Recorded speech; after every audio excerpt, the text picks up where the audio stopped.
Greetings, family. We are live today, Professional Woman and Wellness Podcast.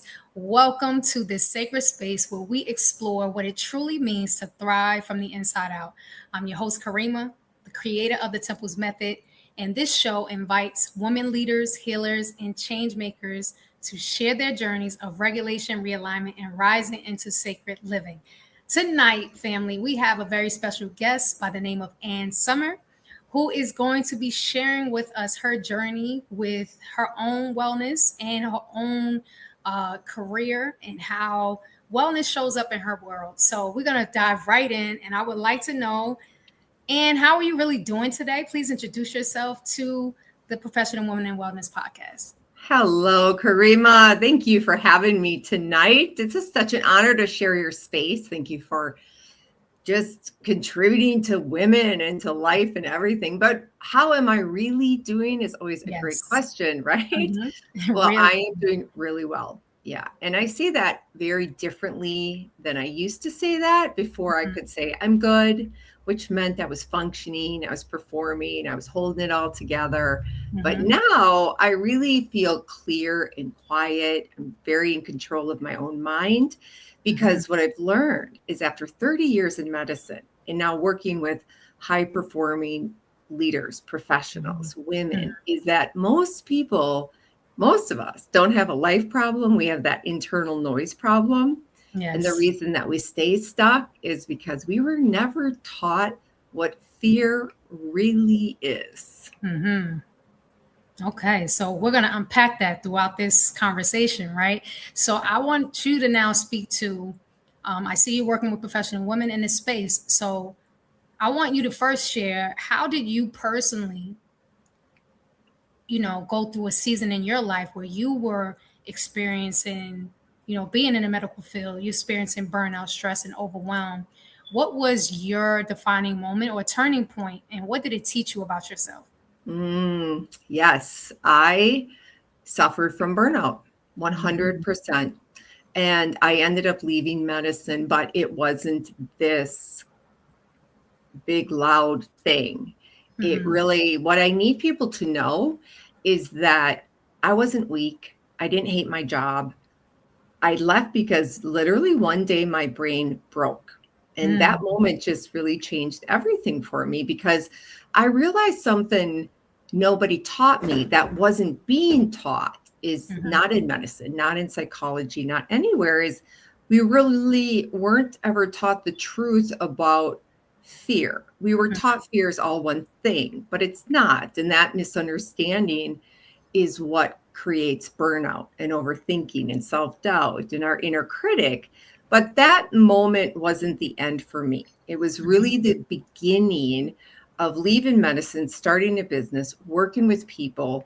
And what came out of that is the creation of what I call the law of fear squared. Excellent. Okay. So similar to you, I had a burnout, deeply burnt out experience. And from that, I created my framework, which is the T.E.M.P.L.E.S method. And I could already see how they correlate because I was riddled with fear. And those fears led me to,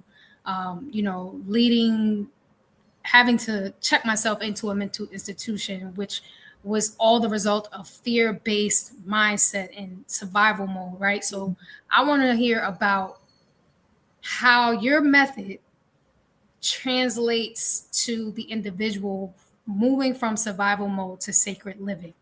What does that shift mean to you personally? Yeah, what you experience and what I experience is worth talking about because when we say burnout and I hear people explain it, I want to say you truly weren't burnt out. It isn't just taking more time. It isn't a breathing exercise. It isn't anything more than complete and utter overuse and exhaustion of a nervous system. And your nervous system is your brain and your spinal cord and all of the nerves that run through your whole body. Correct. Is you can overload the system, period. And that is not just one person, it's a whole organization Correct. overloading their employees, Mhm. overloading their practitioners, overloading a system. And I like to say this, Karima, is that your house can be overloaded. You can plug a whole bunch of kitchen products into, a circuit board, Mhm. and you can overload your board. It's literally called a breaker because it Facts. breaks and the switch flips and you run downstairs and you flip the switch back on. But your Correct. body does the same thing. And Mhm. so to go into going from survival to sacred living is, for me, the shift now is simple. It was Mhm. not at the time, but the moment that you stop living in the wrong fear. And through my Mhm. work, I've defined again what I call the law of fear squared and the fear Mhm. code methodology, because we've been taught that fear is all one thing. And it's Mhm. not. It's one Mhm. emotion, but it's two completely different operating systems in every human. We have Mhm. fear one and fear two. I call Mhm. fear one kind. You're born with it. It's biological, it's intuitive, it's fast, it protects you. And Mhm. then fear two is unkind. It's your conditioning. Everything that you've learned through drama, trauma, experiences, that's verbal and looping is what gets us stuck. And Yes. we have been taught to treat them like they're the same thing, but they're not. Mhm. So we silence our intuitive fear, our biological fear, and we listen to that inner critic. And that's survival mode, is that Yes. you're born with a heart that beats and you don't think about it. And you're born with lungs that breathe and you don't think about it. You're Mhm. born with a nervous system that gives you direction as your protection, but we're taught to think about it and override it. And Yes. that is not sacred living. So, sacred living is, I reverse that. I've figured out what's the missing piece in the industry. We talk Mhm. about awareness, but now we have a method that can identify it, erase it. And that's what I created. So that really is the missing link. Amazing. Yeah. So that segues perfectly to the next question. So I'm assuming you've been in high performance spaces. So what do you think organizations can do? And you're probably already doing. What have they gotten wrong, and what can they do to specifically address this in women? Mm, yes. So being in medicine, I have trained in high stress situations because I've always been in surgical services, Karima. So I've always Wow. operated. Back in the olden days, there were two surgeons that would do every operation. Well, now there's one surgeon and one um, physician assistant, physician Mhm. associate, whatever you want to call us these days. And so that's a high pressure situation Correct. where reactions lose control. So it's Mhm. anticipation, it's confidence, it's strategy. Mhm. What is leadership getting wrong? I've been very verbal about this, and I know I'm not wrong. Mhm. Is there's not communication. There is not correct communication between the Mhm. leadership of organizations, especially healthcare facilities, many of them, Mhm. and the quote unquote employees. And the Correct. employees include the physicians, the PAs, Mhm. NPs, the nurses, the MAs, the lab, everything that runs a hospital, to include the night staff, the cleaning Mhm. staff, the laundry Mhm. staff, the Yes. phlebotomist, everybody. And the huge crevice is between the right hand of the leadership, the C-suites, and the Mhm. employees. And that they are not listening to each other. They don't know what each other's job is to run a healthcare facility. Mhm. And so when cuts came, my job was not only to do my full career and all the hours, but then it was a part-time triage nurse, a part-time scheduler. Oh, and Mhm. then my MA retired. They didn't replace her. Now it's my job to do her full-time job and a new electronic medical record in the process. There's so many people that have burnt out of healthcare. And once you burn somebody out, it is almost impossible to go down that path again. Yes. What do you think? Oh man, this is you're preaching to the choir here because no, I'm literally listening to you and I see the exact same parallels in education. Right? Yes.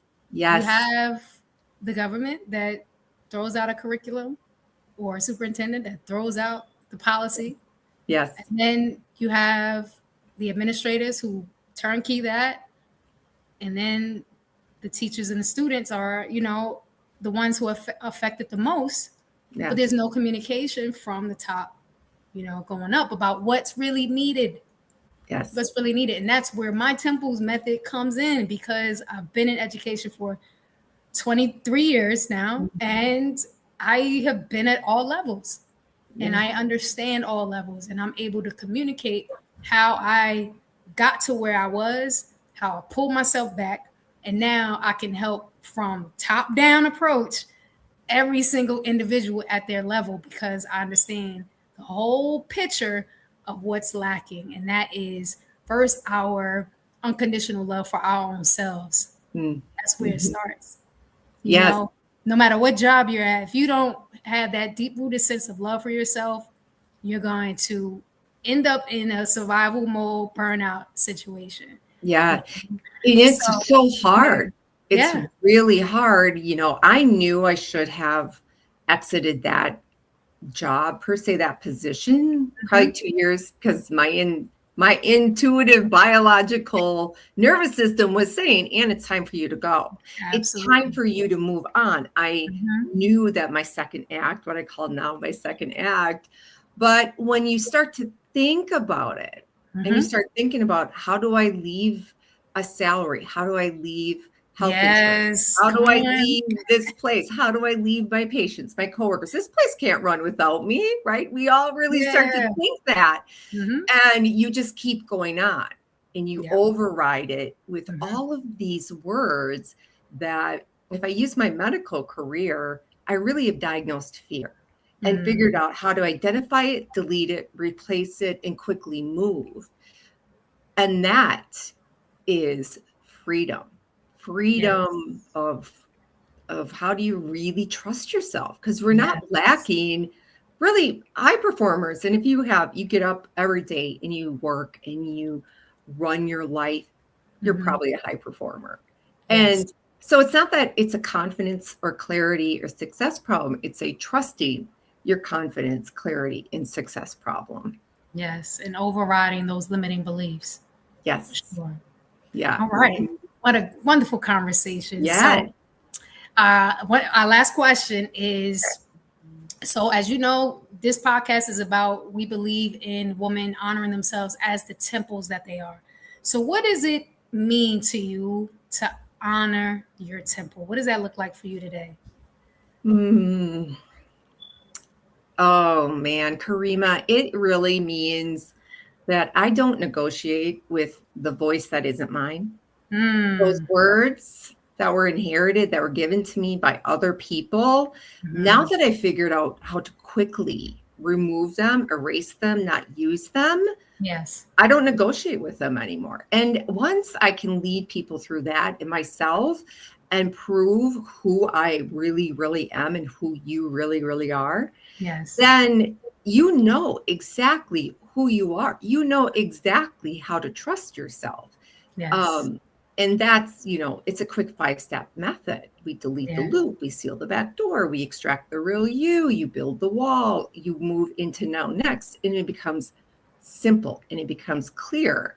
So for the women who know that there's more to you, you don't negotiate with yourself anymore. And that changes everything, because once the inner critic's gone, you don't need more confidence. You become undeniable. Correct. Just completely undeniable.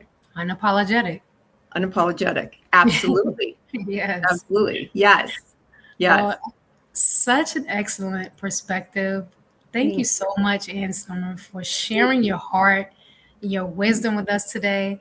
I would love if you tell our viewers how they can connect with you, because you have such a wealth of knowledge and information to help, individuals in with their own fear and getting out of survival mode. So tell us how we can connect with you. Yes. Well, right now, my website is under construction. So Okay. if you go to LinkedIn under Ann Summer, ANNSOMMER, you will find me. On Facebook, Instagram, it's Ann Summer 100 or Ann Summer 100. Please send me a message and I will connect with you. Eventually, the website will be back up and running. It should be about 2 more weeks under annsummer.org, ANNSOMMER.org. And I want to leave you with one more thing. Is that okay, Karima? Absolutely. I was gonna say, what is did you want to leave our listeners with? Yes, Jump ahead good, of good. Yes. me. Go So ahead. when we talk about fear, we've had spent decades trying to manage fear. And the real breakthrough is learning how to separate and delete the wrong one. So Mhm, your five senses perception is often your deception, but mhm, your nervous system's direction is your protection. And that's the big mhm. difference between unkind fear 2 and kind fear 1. And anybody that needs help deleting the wrong fear, please reach out to me. I would love to guide you through it. Excellent. That was yummy stuff. That was really, really good. Wonderful, wonderful connecting with you, and thank you You so much again too. for joining us. And to our listeners, remember, healing isn't about perfection, it's about presence. Take one small step this week. If that means reconnecting, realigning, and rising within yourself, connecting with myself or Ann, please do so. If you love this episode, please be sure to follow the show and share it with another woman who's ready to step into sacred living. I I'm your love host, it. Karima. Thank you so much for joining us tonight, and we'll see you next time. Bye, everyone. Bye. Thank you, Karima. You're welcome.